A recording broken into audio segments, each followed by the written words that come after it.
Rahmatullahi wabarakatuh. Alhamdulillahilladzi amata wa ahya wa adhaka wa abka wa adalla wa ahda. Wassalatu wassalamu ala sayyidina wa habibina wa syafi'ina wa maulana Muhammadin wa ala alihi wa sahbihi ajma'in, amma ba'da. Ashabal fadilah, hadratil asatizatil izzah, bil khusus yang sama-sama kita hormati Ayahanda Ustaz Haji Nasroi, dalam keadaan kurang sehat ya Pak. Kita doakan semoga beliau dipulihkan kesehatannya oleh Allah Subhanahu wa Ta'ala.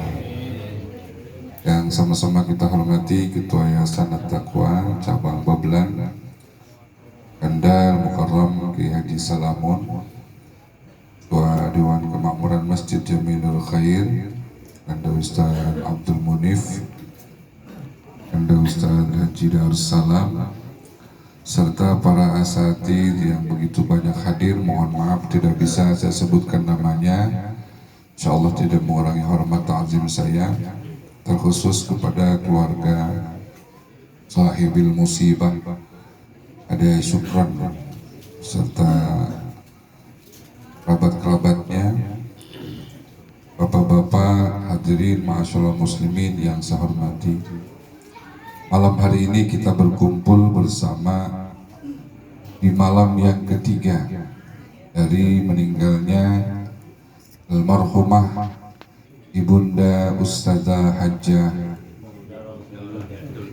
Darajatul Islamiyah, dan malam ini adalah malam yang ketiga, malam yang menurut penuturan Imam Jalaluddin As-Suyuti yang tertuang dalam sebuah kitab yang berjudul Al-Hawi lil Fatawi lil Imam Jalaluddin As-Suyuti, adalah malam yang sangat menentukan dalam pertanyaan malaikat Munkar Nakir di alam kubur. Jadi pertanyaan malaikat Munkar Nakir itu, Bapak Ibu, di malam pertama, di malam ketiga, di malam ketujuh, di malam yang ke-40, di malam yang ke-100, di malam yang ke-360 atau acara haul. Itu saat-saat itu yang sangat menentukan.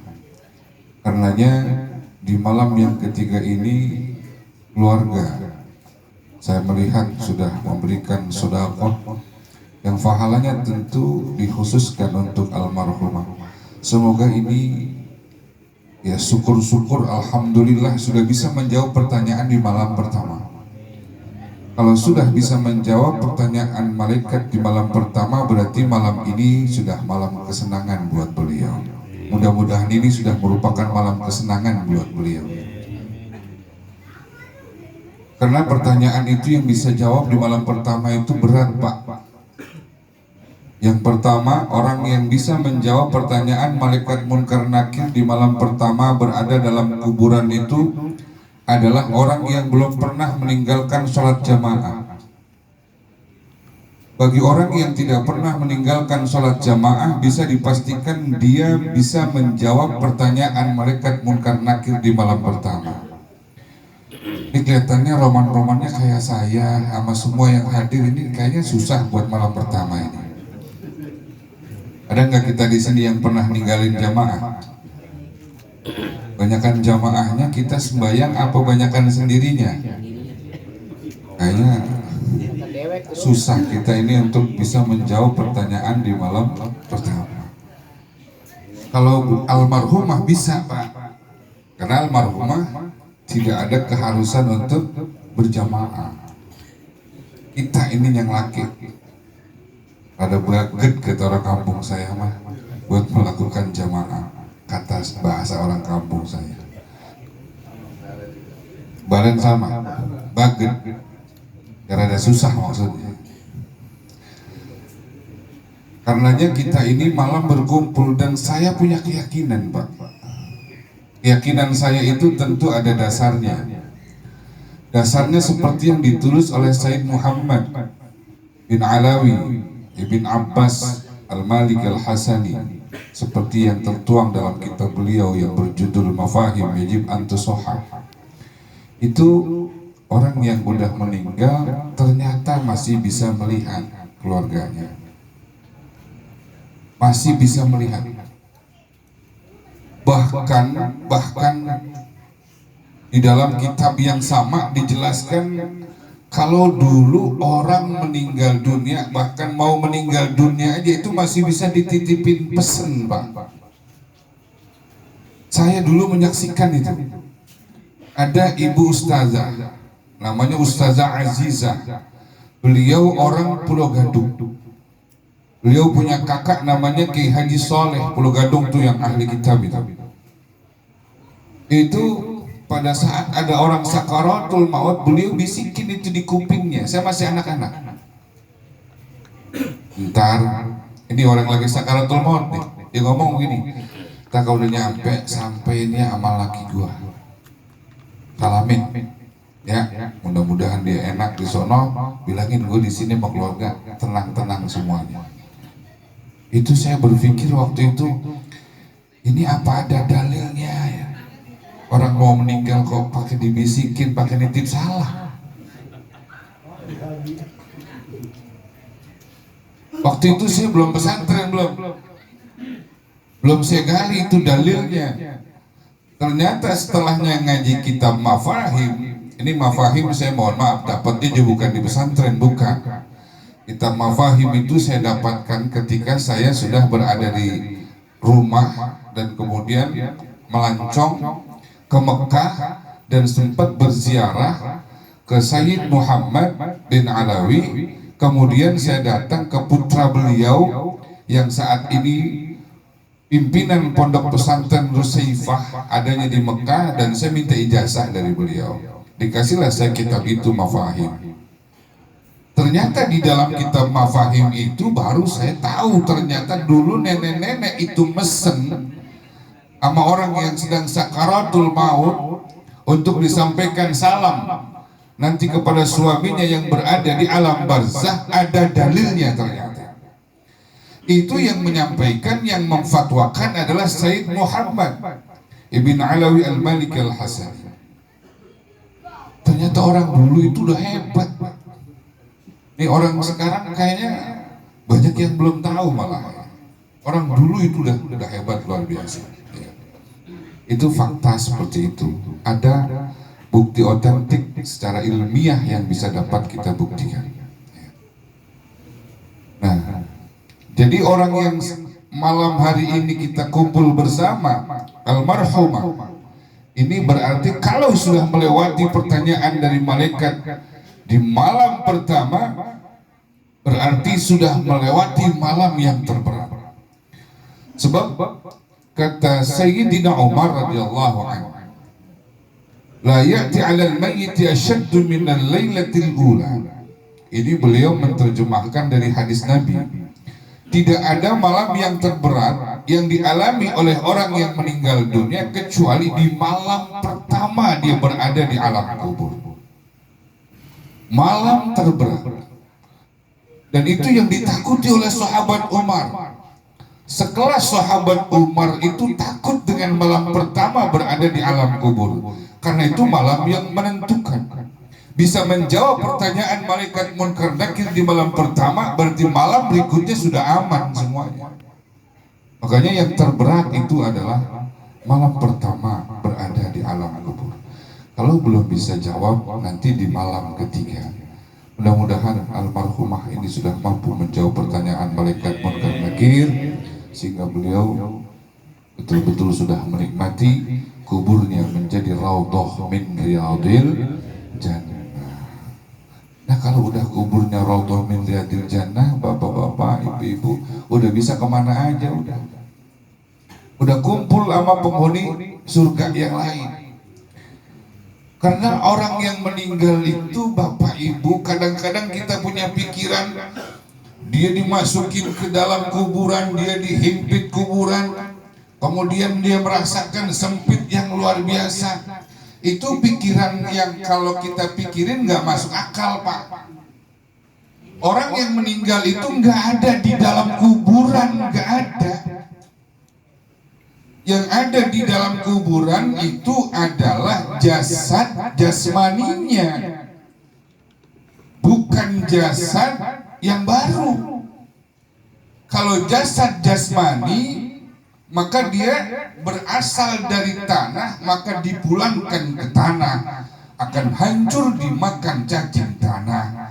Makanya orang itu, menurut apa yang disampaikan oleh para ulama berdasarkan hadis dari Nabi, manusia apabila dimasukin ke dalam kuburan yang paling pertama hancur itu dua. Organ tubuhnya yang pertama kali hancur itu dua. Yang pertama perut, yang kedua kemaluan. Itu yang pertama kali hancur tuh. Cacing tanah itu demen banget dia ngejar yang dua itu tuh. Cacing tanah. Cacing tanah. Yang laki-laki ya itunya habis dikerubutin cacing tanah. Yang perempuan juga sama. Dan itu cacingnya kagak ada perbedaan antara laki dan perempuan. Pokoknya cacing. Gak ada cacing laki nyarinya perempuan, enggak ada begitu. Enggak.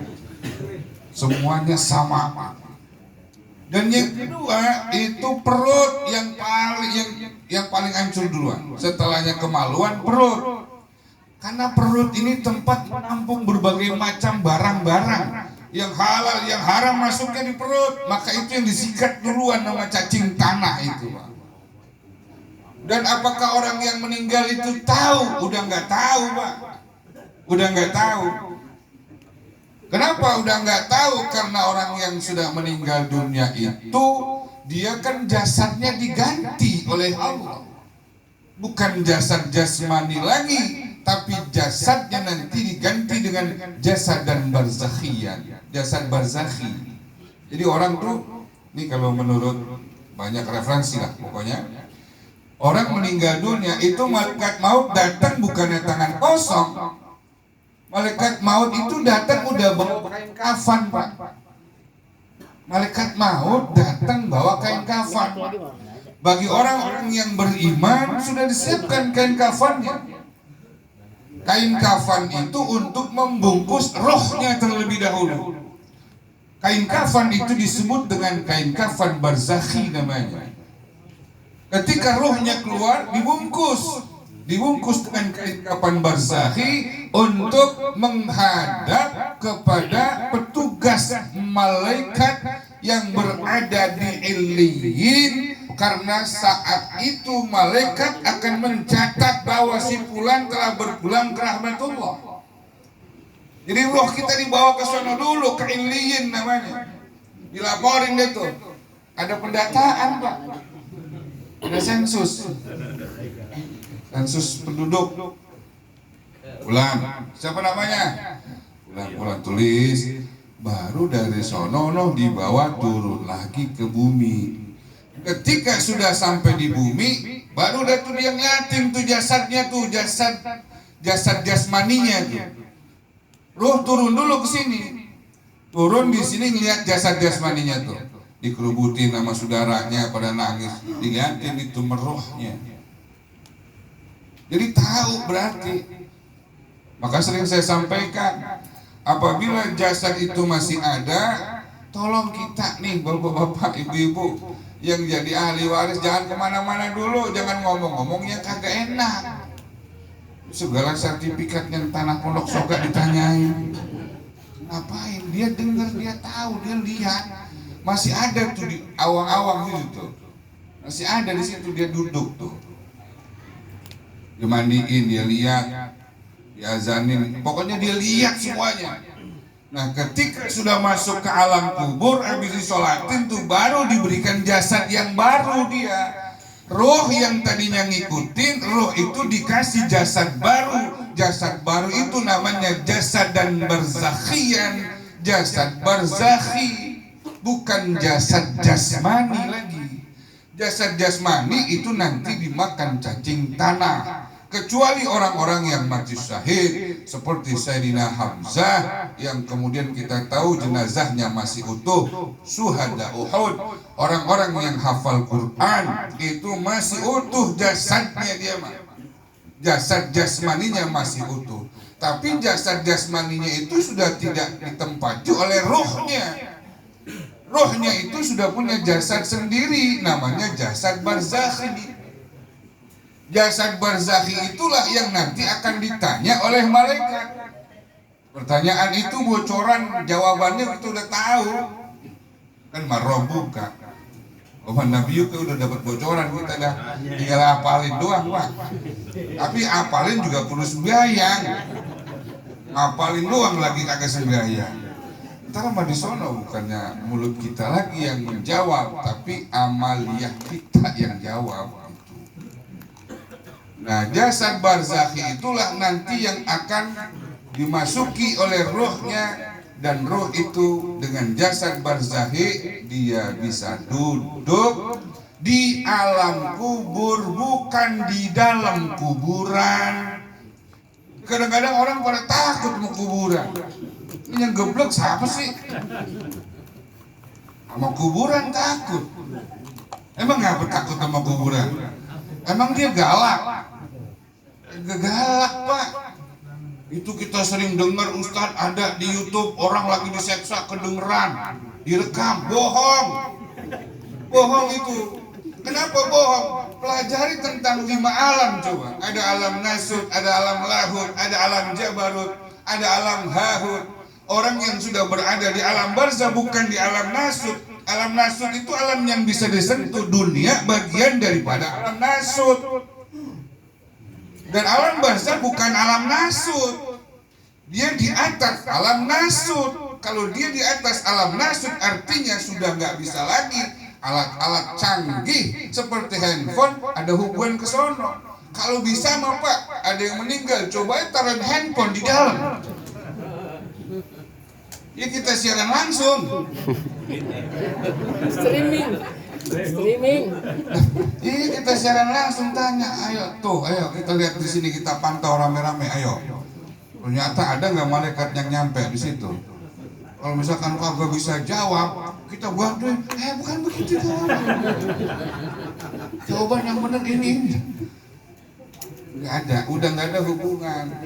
Ya, jadi jangan takut sama kuburan, Bapak Ibu, jangan. Kalaupun mau takut, biasanya kuburan yang takut sama kita sekarang. Dulu waktu saya masih bocah, asal nunjuk kuburan, apa kata orang tua? Disuruh gigit, ya tangan. Habis digigit diapain? Diketekin. Bagus digigit dulu baru diketekin. Oh bakal diketekin dulu baru digigit. Asem. Dulu kita disuruh begitu, artinya ada perhatian orang tua yang kagak boleh, adab loh. Kuburan kagak boleh ditunjuk aja kagak boleh, apalagi dijadikan tempat duduk. Nih bapak-bapak mohon maaf, kalau lagi nguburin jangan injek-injek itu kuburan. Jangan injek-injek kecuali darurat. Maksudnya kecuali darurat apa? Emang tempatnya di tengah-tengah, kita terpaksa nginjek, itu sih nggak apa-apa. Ziarah kubur nginjek kuburan, geblek. Kenapa? Kalau seandainya, ini hadis ada dalam kitab Mukhtarul Hadisin Nabawiyah karangan Said Ahmad Al-Hashimi Bik, halaman berapa tinggal cari sendiri. Di situ dijelasin tuh di dalam kitab tersebut bahwa apabila ada orang duduk di atas kuburan, Maka kalau dia tahu betapa berat siksaannya duduk di atas kuburan, dia tidak akan pernah mau duduk dan lewat di kuburan tersebut selama 40 tahun karena beratnya siksaan orang yang duduk di atas kuburan. Itu nanti dari duburnya akan dimasuki besi panas Pak, keluar sampai otak. Itu duduk di atas kuburan loh. Apalagi pacaran di atas kuburan. Jual ya. Alhamdulillah min zalik. Jual apalagi? Kan saya bilang tadi, zaman sekarang mah bukan manusianya sebetulnya yang takut sama kuburan, kuburan udah takut. Soalnya apa? Kalau zaman dulu kita nunjuk, kita dapat hukuman dari orang tua sebagai bentuk adab pendidikan orang tua buat kita. Tapi kalau sekarang asal kita tunjuk juga kata kuburan, ya gue dijual udah, ya gue dijual.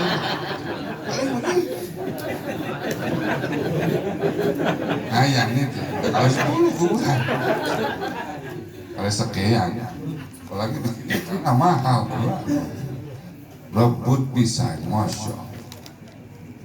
Nah ini Pak, ya kita kudu pahamin ini. Ini jadi dosanya itu sama amang lewat orang lagi sembahyang. Orang kalau tahu betapa beratnya orang lagi sholat kita lewatin, dia 40 tahun akan menunggu. Walaupun orang itu sembahyangnya 40 tahun kagak bakalan dia lewat. Makanya dalam hukum fikih apabila kita lagi sembahyang ada yang lewat di depan kita, disuruh bikin penghalang. Tahan Pak, begini tuh satir, kita bikin satir sendiri. Apabila kita lagi sembahyang dia lewat, tahan. Dia lewat juga pukul. Kalau mati nggak ada kisos. Cari dalam referensi kita fikih begitu hukumnya. Tonjok aja, jopret, mati, kagak Pak, nggak dosa. Nggak dosa dan nggak ada hukum dalam pandangan hukum Islam. Yang penting kita jangan ngomong, sebab kalau ngomong batal.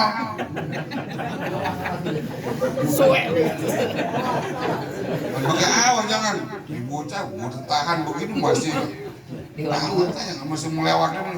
Akhirnya kita ngomong, naga semprong, nah ini kita jadinya itu. Berat di jalan. Tapi kalau misalnya kita pukul, dia mati, terusin sembahyang Pak, nggak dosa. Di pengadilan Allah kita nggak bakalan dosa. Difatwakan ini oleh Asy-Syaikh Al-Imam Abi Zakaria Yahya Al-Ansari dalam kitabnya yang berjudul Fathul Wahhab. Kalau kita ngaji fikih itu Pak, tingkatan rendah itu namanya Fathul Qorib, naik dikit namanya Fathul Mu'in, naik dikit lagi namanya Fathul Wahhab. Nah puncaknya Al-Mahalli itu baru tuh puncaknya tuh.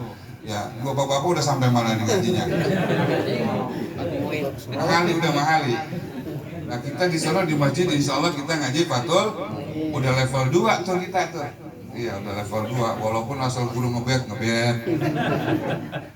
Asal guru ngebet pokoknya ngebet aja udah. Asal guru tawa-tawa. Paham? Gua juga ngikutin guru. Bet aja udah gitu. Nah ini Bapak ya, jadi di alam barzakh itu adalah alam perbatasan, belum ke akhirat belum, tapi udah keluar dari dunia nih, alam barzakh namanya. Barzakh itu artinya batas. Kalla innaha kalimatun huwa qailuha wa min waraihim barzakhun ila yaumi yub'atsun. Barzakh itu artinya adalah tapal batas. Orang yang meninggal dunia sudah keluar dari dunia dan dia masuk ke alam barzakh, alam perbatasan, menunggu sampai terjadi persidangan nanti di yaumul hisab, baru masuk ke akhirat gitu. Jadi kalau misalkan kita ngirimin apa-apa sampai Pak. Kalau ada saudara kita ngomong ngirimin apa-apa kagak bakalan nyampe orang mati ke akhirat, saya setuju, ke akhirat kagak bakalan nyampe. Tapi orang yang berada di alam barzakh itu kan bukan akhirat. Sudah keluar dari dunia belum masuk akhirat, berada di tapal batas lah, kalau itu masih nyampe. Kalau di akhirat siapa yang mengirimin Fatihah? Emang semuanya udah mati di akhirat. Gitu. Dalilnya begitu aja dong Pak. Jangan pakai susah-susah. Nyari dalil kita agak hafal. Baca kitabnya kita agak bisa. Udah, tanyakan saja begitu. Kalau boleh saya berikan satu ilustrasi, orang yang meninggal dunia itu seperti orang yang ditahan di polsek. Udah dijemput sama polisi, ditahan di polsek. Karena belum disidang kan belum dimasukin penjara, masih di tahanan polsek. Nah kalau masih di tahanan polsek, boleh nggak kita ngasih timbel? Loh, boleh, masih nyampe, masih dekat. Gitu, pakai dondong burung, burungnya atuh, dondongnya sepuun.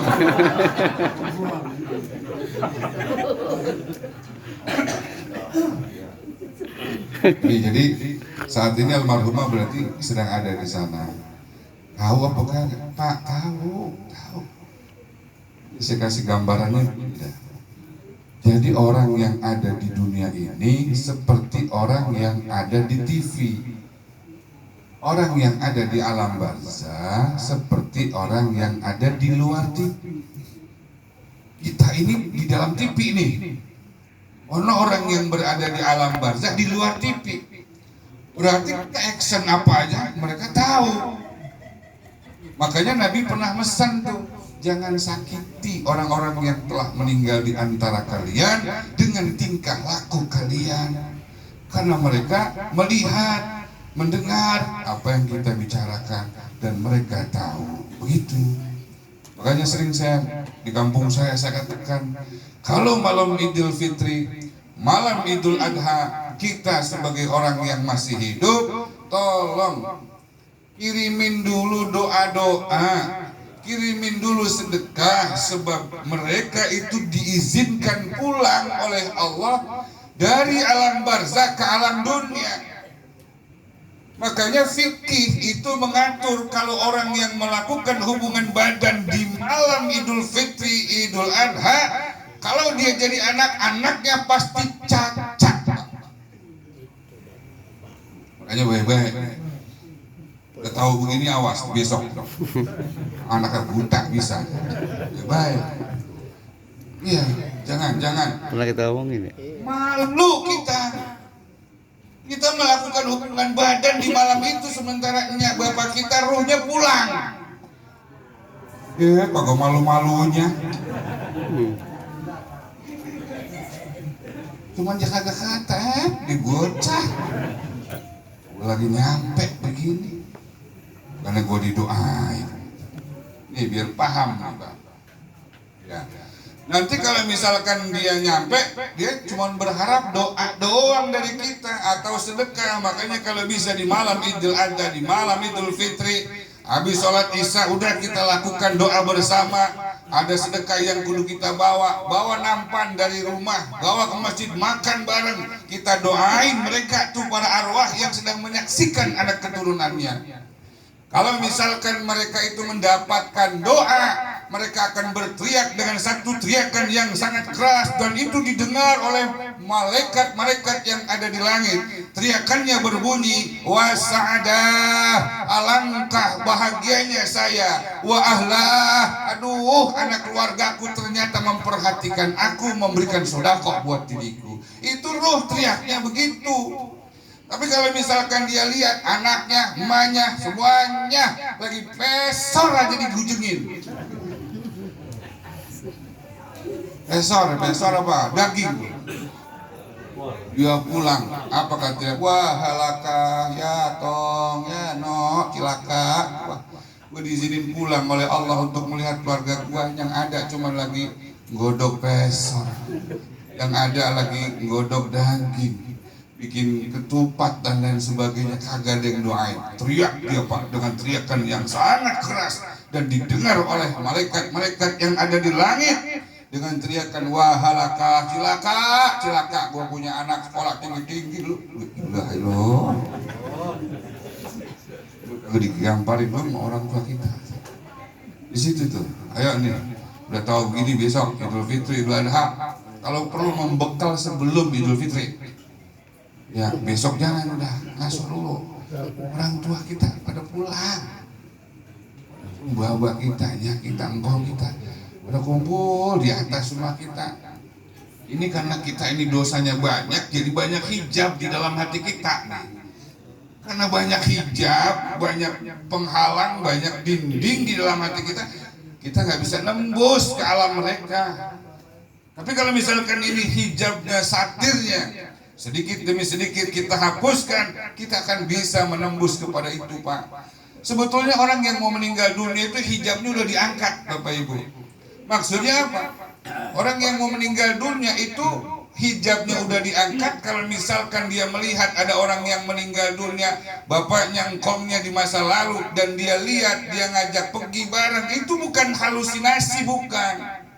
Itu sudah dibuka hijabnya oleh Allah. Siapa yang bilang? Allah dalam Al-Quran sudah menyatakan, fakashafna anka ghita'aka fabasurkal yawma hadid. Orang yang mau meninggal dunia itu akan diangkat, diinkishaf batinnya oleh Allah, sehingga ghita'nya, sehingga tirai yang ada dalam hatinya itu terbuka, dan dia bisa melihat calon alam yang akan dikunjunginya. Orang mau mati itu. Makanya jangan ya. Nah, ngelewan ya.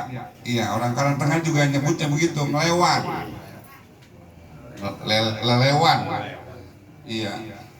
Kadang-kadang ya, seperti almarhum Almarhumlah Ustaz Zubair misalkan. Saya dapat dengar kemarin beliau itu sebelum masuk operasi, beliau sudah kumpulkan uang-uang yang beliau pegang, karena beliau kalau nggak salah bendahara apa gitu ya. Itu bendahara KKM kalau nggak salah. Udah di amplop-amplopin semuanya. Nih, disiapin. Sehingga pas itu meninggal, udah disiapin semua, dinama-namain, ini duit ini, duit ini, duit. Ini berarti udah tahu, bukan udah tahu, udah berasa. Melewan berarti kemarin-kemarin ngamplopin itu. Nah, semua kita pasti begitu, Pak. Semua kita pasti ngerasain itu. Jadi kalau misalkan nanti malam kita ngimpi, ini sih bukan ngimpi, nyata didatengin almarhumah misalkan Ibnu Ali datang ke kita diajak pergi, ya hati-hati, Pak. Hati. Ini bisa jadi hitok kita nih, satir kita, tirai yang ada dalam hati kita diangkat oleh Allah, inkishaf, sehingga kita bisa melihat sesuatu yang gaib itu. Orang meninggal tuh begitu, ternyata ada yang diangkat. Tapi tandain, kalau misalkan orang sakit, lama sakitnya, agak makan-makan, tiba-tiba makannya banyak, ini juga tandanya. Tandanya itu, kemarin sakit kita kasih makan apa aja kagak masuk, giliran ini minta makan, minta makan, minta makan. Nah itu juga tanda tuh. Ini ngelawan juga ini. Iya. Nah makanya bapak-bapak yang pada sakit terus makannya banyak, banyak. Jangan-jangan lagi ngelawan. Gak biasanya ya? Biasanya. Nah, karena itu bapak-bapak, almarhumah mudah saya insya Allah meyakini beliau itu sudah enak. Tapi kita tidak boleh memastikan ya, yang dilarang oleh Nabi itu adalah nggak kedengeran dan kerasan. Jangan salahin saya, Bu, pekernya ya. soundnya itu pada saudara kan di sini ini kealingan tembok kali ya. Jadi yang dilarang oleh Nabi kita itu adalah kita mengucapkan hani al-lakal jannah. Kita nggak boleh mengucapkan babalu matem udah enak di sorga. Nah itu yang nggak boleh. Bahasa Arabnya hani al-lakal jannah. Walaupun kita tahu beliau adalah orang, tapi kita tidak boleh memastikan ada kata pasti enak, pasti berada di dalam surga. Yang harus kita ucapkan adalah kita wajib berhusnudzon, beliau adalah mudah-mudahan husnul khatimah. Itu yang harus kita buktikan. Emang husnul khatimah ada caranya, ada Pak ternyata. Supaya kita husnul khatimah. Ini kemalaman apa kagak saya ngomong ini? Lu ya, ini saya malam ketiga doang, besok saya nggak datang udah. tapi orang dari zona mendatang di Timur Asia. Ya. Jadi buat husnul khotimah ternyata apa? Kita diperintahkan untuk membiasakan diri memperbanyak membaca la ilaha illallah. Nih kita banyakin itu. Matannasu ala ma'asya. Manusia meninggal tergantung kebiasaan hidupnya. Kalau hidupnya banyak menyebut nama la ilaha illallah, menyebut nama Allah la ilaha illallah, ini insya Allah ciri orang yang meninggal dalam keadaan husnul khotimah, dia banyak menyebut nama Allah. Itu yang pertama nih, bapak-bapak semuanya saya yakin ini dulu pada ngamalin ini. Jadi kalau duduk lagi bengong gitu, jangan dibawa kemana-mana, itu hati. Hati kadang-kadang kan dibawa ayab-ayaban, Pak. Siapa yang bawa ayab-ayaban? Bapak kalau baca Qul a'udzu birabbin nas itu ada namanya Al-Khannas. Qul a'udzu birabbin nas malikin nas ilahin nas min syarril waswasil khannas. Siapa khannas? Khannas artinya adalah setan yang bersembunyi. Pertanyaannya, bersembunyinya di mana itu setan? Dia bersembunyi di balik aliran darah setiap manusia. Makanya yang ada dalam aliran darah setiap diri manusia itu ada setannya, namanya setan dari suku Al-Khannas namanya. Ini nih yang bawa hati kita kemana-mana ini. Kalau lagi sembahyang pikiran ada nggak yang ngayap kemana-mana? Ya jangan-jangan 99%. Nah, kalau sembahyang ngayap pikiran kemana-mana. Segala sambok diingetin, bayang sambok diingetin. Ya. Al-Khannas, itu Khannas suku, Pak. Tapi dia anaknya iblis yang nomor 5, nomor 2 apa nomor 5? Nomor emang kagak kenal iblis? Emang kagak ada yang hafal sih silsilah iblis? Saya bacain ya, dikit aja nih tapi. Saya insya Allah hafal Muhammad bin Abdullah sampai Nabi Adam. Nah kalau iblisnya juga banyak Pak, hafal 360. Ayo dari pertama ya, mudah-mudahan waktu cukup nih.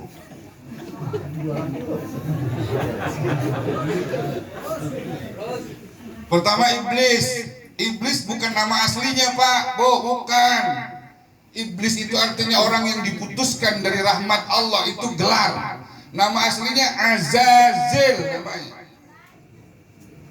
Nama aslinya iblis. Iblis punya alias Azazil, itu nama aslinya. Iblis punya anak yang pertama namanya Lakis. Lakis namanya nih. Awas, Lakis. Nanti Lakis punya anak namanya Khannas. Khannas punya anak namanya Hayim. Hayim, ada yang namanya Hayim.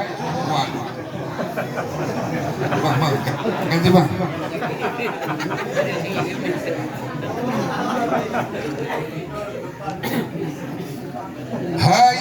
Hayim, ha panjang, ya mim, Hayim. Ya, Hayim. Hayim punya anak namanya Hamah. Ayo, kalau ada yang sama mirip namanya, ini nama anak cicitnya iblis itu. Yang keberapa itu? Yang kelima, cicit apa namanya itu? Kalau katakan Azazil bapak, kemudian punya anak, Lakis itu anak pertama. Lakis punya anak berarti cucu tuh. Cucunya si Khannas. Bapak-bapak, itu si Khannas sebetulnya udah bareng dia sama iblis dulu di sorga, bareng. Bukan yang diri-diri doang si iblis itu Azazil, ada si Khannas. Itu yang gangguin Sayyidatina Hawa. Siti Hawa itu digodain, itu si iblis nyuruh anaknya yang namanya si Khannas. Siti Hawa laporan sama Nabi Adam, Abang Adam. Mohon maaf ya, Betawi ya. Iya udah. Elok Nabi Betawi. Ada Nabi Betawi. Ya ada. Ya. Kadang, ya, saya digodain mulu. Sama siapa?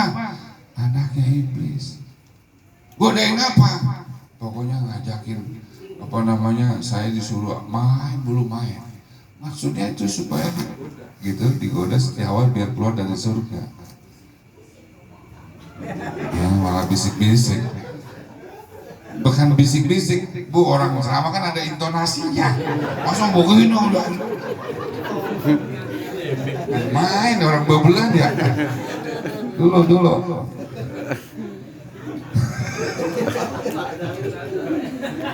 Iya dah. Nah, apal itu istilah iblis. Khonas gangguin. Sampai akhirnya Nabi Adam itu kesel. Ini ada ditulis dalam kitab namanya An-Nurul Mubin. Ya, bukan kata saya. Saya harus menyampaikan referensi. Kenapa? Wa min barakatil ilmi ayyuzkara muallifu. Artinya untuk mendapatkan keberkahan ilmu itu pengarang kitabnya kudu dibawa. Maksud nama kitabnya dibawa, karyanya harus dibawa. Jadi nanti untuk mengantisipasi kalau ada orang itu kata siapa lah, itu lu baca aja kitabnya gitu. Dan saya sudah punya pengalaman sedikit karena ketika saya menyampaikan ceramah di satu tempat ada seseorang yang kemudian protes sama saya dan saya nggak bawa kitabnya. Makanya sekarang saya bawa kitabnya, apa yang mau saya sampaikan saya bawain kitabnya. Jadi kabar seperti kemarin di mana di Menteng Dalam ada ustaz protes gini. Ya, saya bilang ustaz sebentar. Saya telepon supir turunin kitabnya, tuh kasih dia baca. Jadi, iya, tahu dia baca bisa apa kagak. Yang penting saya masih bawa aja. Tuh baca halaman sekian gitu. Bisa ustaz. Saya waktunya nggak ada katanya dia. Ya udah pulang bareng dah. Ya udah pulang bareng dah. Nah, jadi Khonas ini bisa kita baca juga dalam tafsir Sawinya, Pak. Ada itu di dalam tafsir Sawi Al-Khonas. Jadi Khonas ini satu riwayat, Pak, ya, mengatakan begini. Ketika Siti Hawa laporan kepada Nabi Adam, diganggu terus oleh Al-Khonas, apa kata Nabi Adam? Ini harus saya bunuh, kata Nabi Adam. Jadi sebelum Nabi Adam itu keluar dari surga itu, Nabi Adam sudah membakar Al-Khonas dan abunya kemudian ditaruhin air sama Nabi Adam, diminum sama Nabi Adam. Kenapa? Supaya tidak mengganggu Siti Hawa. Ternyata Allah tidak menjadikan Khonas mati dengan sebab itu, malah dia berada di aliran darah Nabi Adam. Dan kemudian aliran darah dari Nabi Adam itu turun-temurun sampai dinarik sampai ke kita nih, gara-gara itu. Tuh ceritanya tuh ada aja tuh di hati kita yang bisikin. Ini kalau kita baca lagi dalam satu riwayat, nama kitabnya Jawahirul Bukhari. Itu juga Nabi Musa protes berat sama Nabi Adam. Kata Nabi Musa, ya Adam, gara-gara ente nih kita berada di bumi. Coba kalau misalkan ente kagak turun dari sorga, kita jadi penghuni sorga semua, kagak pakai susah-susah gitu. Itu terjadi perdebatan antara Nabi Adam dan Nabi Musa. Apa kata Nabi Adam? Wahai Musa, kau bacalah dalam